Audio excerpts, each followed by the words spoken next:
Барлықтарыңызға сәлем достар. Бүгін біз сіздермен осындай дәмі тіл үйіретін пельмени дайындайтын боламыз. Рецепті қарамас бұрын менің каналыма тіркеліп, егер ұнап жатса, лайк басып, комментарий жазуды ұмытпаңыз. Бізге керекті заттар ұн, тұз, бұрыш, су, сұйық май, фарш және жуа жұмыртқа. Алдымен жылы суымызға тұзымызды салып, жақсылап араластырып, ұнымызға жұмыртқамызды салып, бір қасық сұйық маймен араластырамыз. Қамырымызды қатты да емес, жұмсақ та емес, жақсылап илеп, 15-20 минутқа қойып қоямыз. Қамырымыз дайын болғанша фаршымызға жақсылап майдалап жуамызды турап, тұз бұрышын салып араластырып аламыз.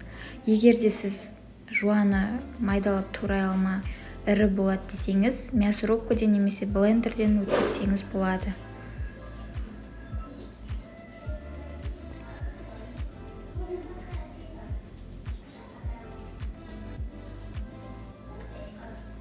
Дайын болған қамырымызды жұқа етіп жайып аламыз.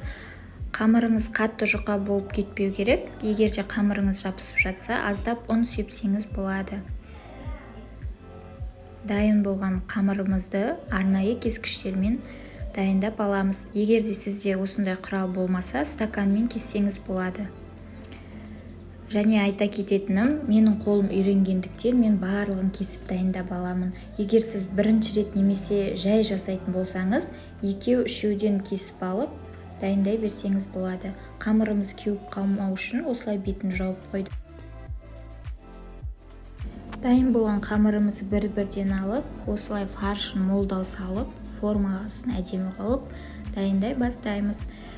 Фаршыңыз мол болуы сіздің пельменіңіздің дәмді шығуына өте әсері бар. Осылай мен жинап, морозильникке қатырып аламын. Оны сақтап қоюға болады морозильникте, немесе дайындап болғасын пісіруге де болады.